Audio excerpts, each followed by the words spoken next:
Okay, let's unpack this. Have you ever wondered what lies beyond, the familiar limits of our physical world? Or even your own body? Today, we're embarking on a truly captivating deep dive into a phenomenon that challenges our very understanding of existence, out-of-body experiences, OBEs. Our mission is to sift through a rich collection of sources. We've got personal accounts, scientific inquiries, ancient spiritual practices, the whole lot. The goal is to give you a clear, well-informed perspective on this fascinating subject, packed with surprising facts and practical insights you won't want to miss. Yeah, and what's truly profound here is that we're not just discussing some, interesting fringe topic. We're looking at a journey that can fundamentally shift your assumptions about reality and, well, consciousness itself. Our sources present experiences that have the power to transform one's entire self-concept, really moving us beyond abstract belief systems into a realm of direct, first-hand knowing. It's an exploration of consciousness in its purest form, really. That's a powerful distinction, moving from belief to knowing. Okay. So let's open the doorway to these other realities and clarify what exactly is an out-of-body experience. Our sources start by grounding us in these incredible personal accounts. They make the concept strikingly real. Like, imagine hearing about a neighbor way back in 1972 who simply drifts off to sleep only to suddenly find himself floating above his own body. He's completely awake, totally aware, but he's so overwhelmed with fear that he instantly snaps back. And apparently that single experience was enough to shatter the author's lifelong agnostic views. Wow. Yeah. And then the author describes their own initial attempts, a piercing buzzing sound, intense vibrations, feeling half in and half out of their physical form, and that initial overwhelming panic that, just like the neighbor, instantly pulls them back. It sounds incredibly vivid and, frankly, a bit unsettling at first. It truly is vivid. And those initial sensations you just described, they're incredibly common. The sources talk about the vibrations, which can be, shockingly loud, sometimes like an engine starting or a powerful buzzing, often accompanied by numbness, tingling, and a temporary paralysis, sometimes called catalepsy. That's that feeling of being completely awake, but momentarily unable to move your physical body. Okay, right. But here's where it gets really interesting. Because our sources explain that these sensations aren't something to fear. Not really. They're actually a very common prelude to an OBE, like a signal. The key insight here seems to be shifting your attitude, going from anxiety or fear to anticipation and curiosity. Apparently that shift can dramatically enhance the experience, turns a potential blocker into a welcoming signal. Exactly. It's about reframing it. And what's more, OBEs are not dreams. They are conscious experiences. Get this. A staggering 94% of participants in one survey described their OBEs as more real than a dream. 94%. That percentage really puts it into perspective for me. Precisely. And this consistency across experiences is quite telling, isn't it? Broadening our perspective a bit, our sources highlight how many children, before ever being exposed to these concepts, spontaneously report seeing a silver cord. They describe it as this shimmering, flexible cord of plasma-like energy. Think of it as a subtle living thread of light connecting the spirit and the body. This consistent detail, observed across diverse young children's accounts, it isn't just a curiosity. It suggests a fundamental, maybe intuitive understanding of the connection between our physical and non-physical selves, kind of independent of cultural conditioning. The real insight here is how deeply ingrained this concept might be, even before society tells us about it. Wow. And during an OBE, the explorer, they're fully aware in their non-physical form. They'll often perceive their physical body as just a lump or simply a sleeping form. While the non-physical form feels incredibly solid and real, familiar physical objects might appear slightly different, almost like three-dimensional mirages. It indicates a subtle shift in perception in this altered state. That's truly incredible, the idea that kids might just know this connection. So, okay, if these experiences are so real and not just random dreams, how do we actually do them? How do we initiate them? This brings us to mastering the journey, right? To conscious exploration. Our sources emphasize that OBEs can be self-initiated and controlled, but it takes dedicated practice. And commitment. So what does this all mean for someone listening who's curious to explore this themselves? It seems profoundly about mindset, commitment. They talk about daily practice for maybe 30 to 60 days to build consistency, plus maintaining a detailed journal and cultivating a playful, experimental attitude. It's not like a rigid scientific experiment, but more of an adventure. Right. And the larger context here reveals that our thoughts are incredibly powerful in these non-physical realms. Super powerful. This is why control and clarity are so crucial. When you separate, or if your perception feels hazy, kind of fuzzy, our sources recommend an immediate, decisive mental command. clarity now. Okay. This simple mental act can dramatically enhance your perception and awareness, bringing the non-physical environment into sharper focus. Clarity now. Okay, simple, but sounds effective. Yeah. And it's also vital to consciously avoid any thoughts or references back to your physical body. Yeah. Because our sources explain that thoughts directed back to the physical body are what most commonly cause an involuntary return, snaps you back.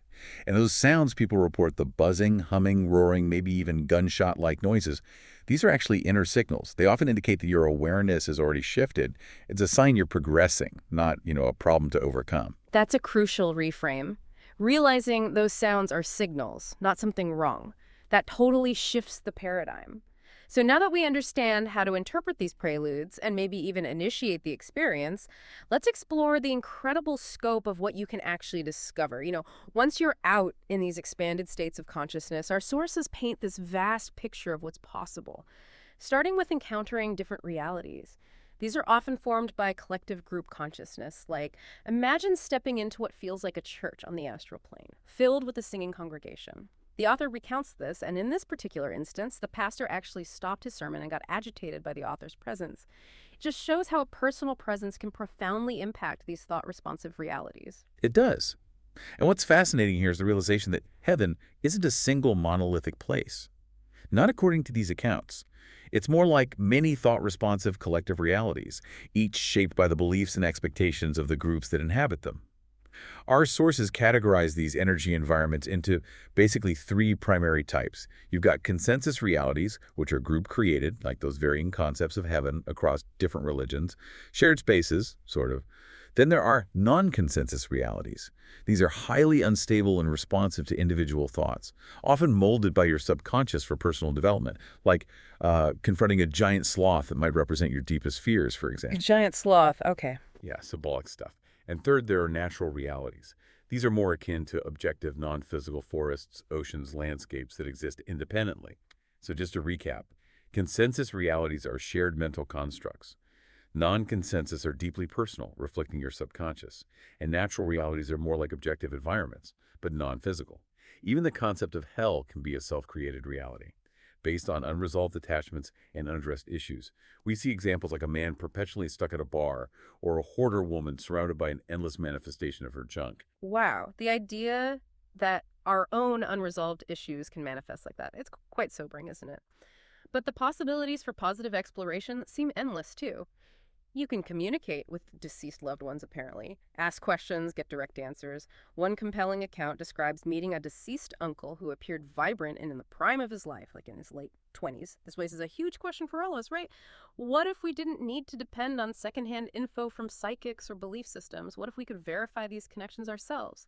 And you can also encounter spiritual guides, often felt as just a pervasive, warm feeling of love and security. They offer gentle assistance without interfering, often choosing to remain just out of sight. Indeed. And these encounters offer profound personal insights. It's not just theoretical. Expanding on your point, past life exploration is another huge area detailed in our sources. Huge. We hear about experiences like being a German tank commander, where the explorer felt his emotions and connected deeply to anti-war sentiment. Or a medieval soldier under siege, questioning his duty and honor. Or even a Buddhist monk in ceremonial meditation, embodying this deep sense of contentment and readiness for death. These accounts aren't just, fascinating stories. They offer profound insight into continuity of consciousness, suggesting that our individual journey through different lives is a process of accumulating experience and evolving understanding, often bringing lessons like empathy or questioning societal norms across different historical contexts. That really brings a new dimension to understanding personal growth and even history itself. Yeah. And our sources delve even further, suggesting that many purported alien abductions might actually be misinterpreted OBEs, with strange beings or people seeking communication in what's described as a crowded universe of non-physical entities. Yeah, it broadens the perspective on the nature of these realities considerably. From a kind of meta level, our sources describe the universe itself as a multi-dimensional continuum of energy. Countless dimensions existing simultaneously, not separated by physical distance, but by frequency, like radio stations. This means physical objects even have non-physical energy duplicates, an energetic counterpart. And intriguingly, our sources mention the idea of black holes functioning as maybe energy conduits between the physical and inner dimensions, connecting advanced physics concepts to these non-physical experiences, which is pretty mind-bending. Mind-bending is right. Okay, so with all these incredible possibilities and frankly profound implications, why pursue out of body exploration? What does this all mean for your life right now, listening to this? Well, our sources highlight truly profound, tangible, transformative benefits. Surveys report an 86% increase in participants' greater awareness of reality. That's huge. Crucially, it offers personal verification of immortality, firsthand evidence of your existence independent of the physical body.